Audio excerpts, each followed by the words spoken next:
ಎಲ್ಲರಿಗೂ ನಮಸ್ತೆ. ತಮ್ಮೆಲ್ಲರಿಗೂ ಬೃಂದಾವನ ಬೆಳಕು ಯೂಟ್ಯೂಬ್ ಚಾನಲ್ಗೆ ಆತ್ಮೀಯವಾದಂಥ ಸ್ವಾಗತ. ಶ್ರಾವಣ ಮಾಸ ಈಗಾಗಲೇ ಆರಂಭ ಆಗಿದ್ದು, ಶ್ರಾವಣ ಮಾಸ ಅಂದರೆ ಎಲ್ಲಿಲ್ಲದ ಸಂಭ್ರಮ ಸಡಗರ. ಶ್ರಾವಣ ಮಾಸ ಅಂದರೆ ಯಾಕೆ ಅಷ್ಟೊಂದು ವಿಶೇಷತೆ, ಅದರಲ್ಲೂ ಶ್ರಾವಣ ಮಾಸದಲ್ಲಿ ಶಿವನಿಗೆ ಯಾಕೆ ಅಷ್ಟೊಂದು ಪೂಜೆ ಸಲ್ಲಿಸಬೇಕು, ವಿಶೇಷತೆ ಯಾಕೆ? ಹೌದು, ಶ್ರಾವಣ ಮಾಸವು ಹಿಂದೂ ಧರ್ಮದಲ್ಲಿ ಅತ್ಯಂತ ಪವಿತ್ರವಾದ ತಿಂಗಳುಗಳಲ್ಲಿ ಒಂದು. ಶ್ರಾವಣ ಮಾಸವನ್ನು ಅತ್ಯಂತ ಭಕ್ತಿ, ಪ್ರೀತಿ, ಶುಚಿತ್ವದೊಂದಿಗೆ ಆಚರಿಸುವಂಥ ಪದ್ಧತಿ ಕೂಡ ಇದೆ. ಶ್ರಾವಣ ಮಾಸವು ಶಿವನಿಗೆ ಅತ್ಯಂತ ಪ್ರಿಯವಾದಂಥ ತಿಂಗಳು. ಶ್ರಾವಣ ಮಾಸದ ಪ್ರತಿ ಸೋಮವಾರವನ್ನು ಶ್ರಾವಣ ಸೋಮವಾರ ಎಂದೇ ಪ್ರಸಿದ್ಧಿ ಪಡೆದಿದೆ. ಈ ಶ್ರಾವಣ ಸೋಮವಾರದಲ್ಲಿ ಅನೇಕರು ಉಪವಾಸ ವ್ರತವನ್ನು ಮಾಡಿ ಶಿವ ದೇವಾಲಯಕ್ಕೆ ಭೇಟಿ ನೀಡ್ತಾರೆ. ಶ್ರಾವಣ ಮಾಸದ 4 ಸೋಮವಾರಗಳು ಕೂಡ ತುಂಬ ವಿಶೇಷತೆಯನ್ನು ಹೊಂದಿವೆ.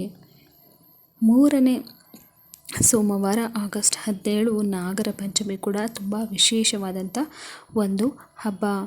ಈ ಶ್ರಾವಣ ಮಾಸದ ಒಂದು ಪೂರ್ತಿ ತಿಂಗಳು ಶಿವನಿಗೆ ಸೇರಿದ್ದು.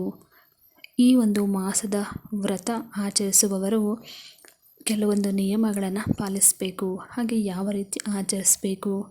ಹೌದು, ಈ ವ್ರತವನ್ನು ಶ್ರಾವಣ ಸೋಮವಾರ ವ್ರತ ಆಚರಿಸುವವರು ಸೂರ್ಯೋದಯಕ್ಕೆ ಮುನ್ನ ಎದ್ದು ಸ್ನಾನವನ್ನು ಮಾಡಿ ಮಡಿ ಬಟ್ಟೆಯನ್ನು ಧರಿಸಿ ಪೂಜಾ ಸ್ಥಳವನ್ನು ಸ್ವಚ್ಛಗೊಳಿಸ್ಕೋಬೇಕು.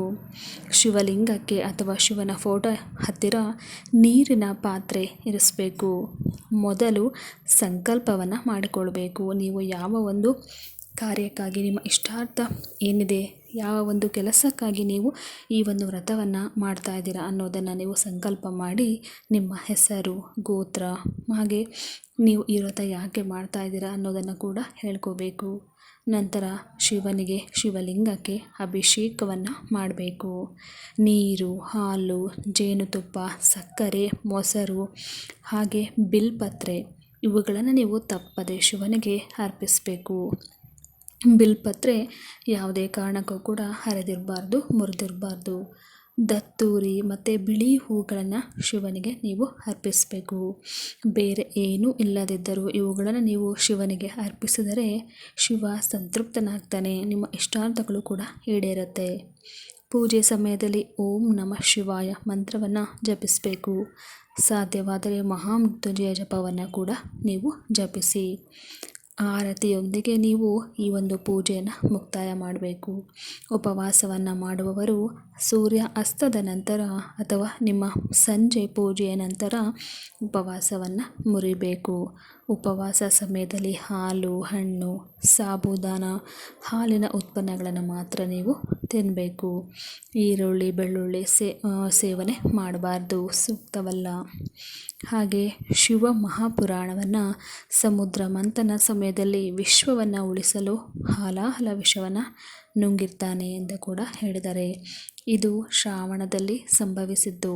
ಹಾಗಾಗಿ ಶಿವನಿಗೆ ಈ ಒಂದು ಶ್ರಾವಣ ಮಾಸದಲ್ಲಿ ವಿಶೇಷ ಪ್ರಾಮುಖ್ಯತೆಯನ್ನು ಕೊಡಲಾಗಿದೆ. ಈ ಶ್ರಾವಣ ಮಾಸವು ಶಿವನಿಗೆ ಅರ್ಪಿಸಲಾಗಿದೆ.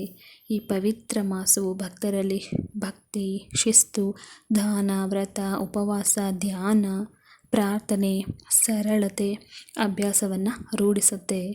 ಕೇವಲ ಆಚರಣೆ ಅಷ್ಟೇ ಅಲ್ಲ, ಇದು ಆಂತರಿಕ ಪರಿವರ್ತನೆಯ ತಿಂಗಳು ಅಂತ ಕೂಡ ಹೇಳಲಾಗಿದೆ. ನೋಡಿದ್ರಲ್ಲ ಸ್ನೇಹಿತರೆ, ಈ ಒಂದು ಮಾಹಿತಿ ನಿಮಗೆ ಇಷ್ಟ ಆಗಿದ್ದರೆ ನನ್ನ ವಿಡಿಯೋಗೆ ಲೈಕ್ ಮಾಡಿ, ಶೇರ್ ಮಾಡಿ. ಧನ್ಯವಾದಗಳು.